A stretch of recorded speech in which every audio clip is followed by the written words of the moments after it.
Ladies and gentlemen, please help me welcome Mark Zuckerberg.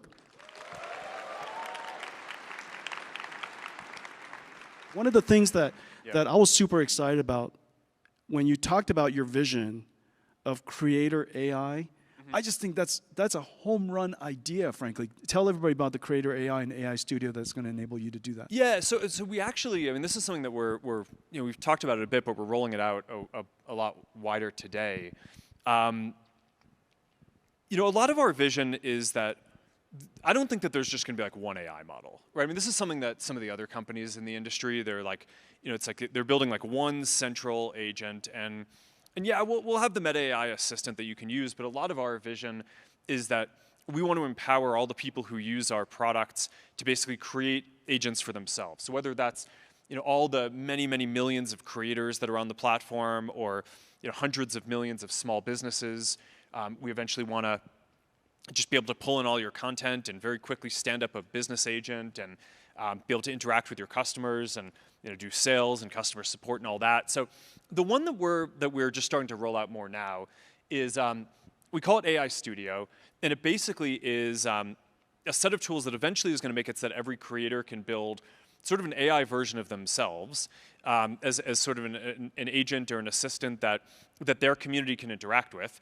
There's kind of a fundamental issue here where there's just not enough hours in the day, right? It's like if you're a creator, you want to engage more with your community, but you're constrained on time. And similarly, your community wants to engage with you, but it's tough. I mean, there's limited time to do that. So the next best thing is allowing people to basically create these artifacts, right? It's an agent, but you train it to kind of on your material to represent you in the way that you want. I think it's a very kind of creative endeavor, almost like a piece of art or content that you're putting out there.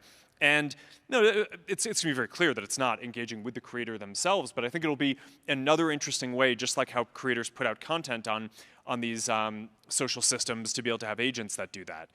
Similarly, I think that there's going to be a thing where people basically create their own agents for all different kinds of uses. Every single restaurant, every single website will probably, in the future, have these AIs. Yeah, I mean, I kind of think that in the future, just like every business has an email address and a website and a social media account, or several, I think in the future, every business is going to have an AI agent that interfaces with their customers. And some of these things I think have been pretty hard to do historically. Like, if you think about any company, it's like you probably have customer support as just a separate organization from sales. And that's not really how you'd want it to work as CEO. When you build the abstraction into your organization, a lot of times, like in general, the organizations are separate because they're kind of optimized for different things. But that's right. I think like the platonic ideal of this would be that it's kind of one thing, right? As a customer, you don't really care. You don't want to like have a different route when you're trying to buy something versus if you're having an issue with something that you bought. You just want to have a place that you can go and get your questions answered and be able to engage with the business in different ways. And I think that applies for creators too. I think that the kind of personal consumer side of this is going to be... all of that engagement with your customers, especially if they're complaints, is going to make your company better. Yeah, totally. Right? Yeah. The fact that it's all engaging with this AI is going to capture the institutional knowledge and all of that can go into analytics, which improves the AI and so on and so forth. Yeah. The thing that I love about your vision is you also believe that everybody and every company should be able to make their own AI. So you actually open sourced. When you open sourced Llama, I thought that was great. Llama 2.1, by the way, I thought Llama 2 was probably the biggest event in AI last year. But tell me about your open source philosophy. Where did that come from? I am kind of hopeful that in the next generation of computing, we're going to return to a zone where the open ecosystem wins and is the leading one again. There will always be a closed one and an open one. I think that there's reasons to do both. There are benefits to both. I'm not like a zealot on this. I mean, we do closed source stuff, and not everything that we publish is open.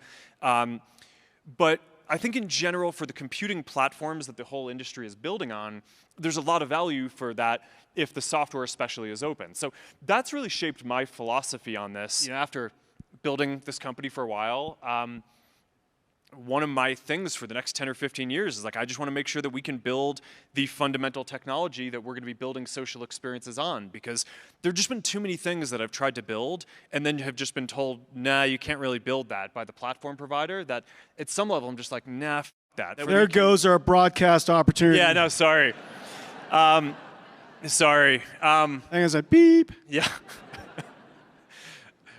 You know, we're doing okay for like 20 minutes, but get me talking about closed platforms and I get angry. Let's talk about the next wave. You know, one of the things that I really love about the work that you guys do, computer vision. One of the models that we use a lot internally is segment everything. The segment anything model that you're talking about, we're actually presenting, I think, the next version of that here at SIGGRAPH, Segment Anything 2. And it now works, it's faster, it works with, oh, here we go. It works in video now as well. Being able to do this in video and having it be a zero shot and be able to kind of interact with it and tell it what you want to track is, it's pretty cool research. So for example, the reason why we use it, for example, you have a warehouse and it's got a whole bunch of cameras, and the warehouse AI is watching everything that's going on, and let's say you know, a stack of boxes fell, or somebody spilled water on the ground, or you know, whatever accident is about to happen, the AI recognizes it, generates the text, sends it to somebody, and help will come along the way. And so that's one way of using it.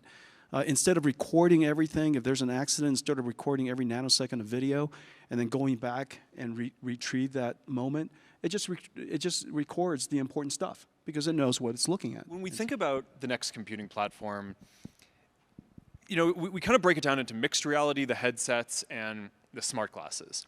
And the smart glasses, I think it's easier for people to wrap their head around that and wearing it, because it's, you know, pretty much everyone who's wearing a pair of glasses today will end up, that'll get upgraded to smart glasses, and that's like more than 1 billion people in the world, so that's going to be a pretty big thing.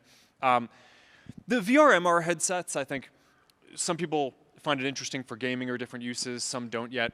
My view is that they're going to be both in the world. I think the smart glasses are going to be sort of the mobile phone, kind of always on version of the next computing platform, and the mixed reality headsets are going to be more like your workstation or your game console, where when you're sitting down for a more immersive session and you want access to more compute.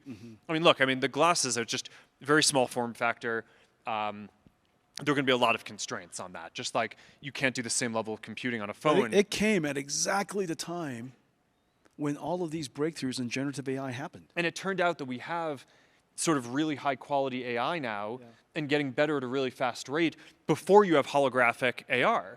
So it's sort of this inversion that I didn't really expect. I mean, we're fortunately well positioned because we were working on all these different products, but I think what you're going to end up with is just a whole series of different potential glasses products at different price points with different levels of technology in them. So I kind of think, based on what we're seeing now with the Ray-Ban Metas, I would guess that displayless AI glasses at like a $300 price point are going to be a really big product that like tens of millions of people or hundreds of millions of people eventually are going to have. And then you're going to have super interactive AI that you're talking to. You have Yeah. visual language understanding that you just showed. You have real-time translation. You could talk to me in one language, I hear it in another language. We're a while away from having full holographic glasses in the form factor of your glasses, but I think having it in a pair of stylish, kind of chunkier frame glasses is not that far off. Look at these sunglasses that are the face size these days. I could see that. Yeah, and you know what? That's totally that's a good. very helpful style trend. Yeah, for, exactly. That's a very helpful So whoever, style you know, trend. it's like I'm not- trying to, you know, I'm I'm not trying to like kidding. Yeah, make my exactly. way into becoming like a style Yeah. influencer, so I can like influence this before, you know, before the glasses come to the market. But you know, Well, I could don't see know, you it's- attempting it. How's your style influencing working out for you? You know, it's early. yeah. We're gonna have to retire the version of me that wore the same thing every day. Well, Mark, it's sort of incredible that we're living through a time where the entire computing stack is being reinvented, and this technology, generative AI, I don't remember another technology that in such a fast rate influenced consumers, enterprise, industries, and science. In every single field that we're encountered, generative AI is right in the middle of that fundamental transition. And in addition to that, the things that you're talking about, generative AI is going to make a profound impact in society. It's not easy building a company, and you pivoted yours from desktop to mobile to VR to AI, all these devices. It's really, really, really extraordinary to watch. And NVIDIA's pivoted many times ourselves, and I know exactly how hard it is doing that. And you know, both of us have gotten kicked in our teeth plenty over the years.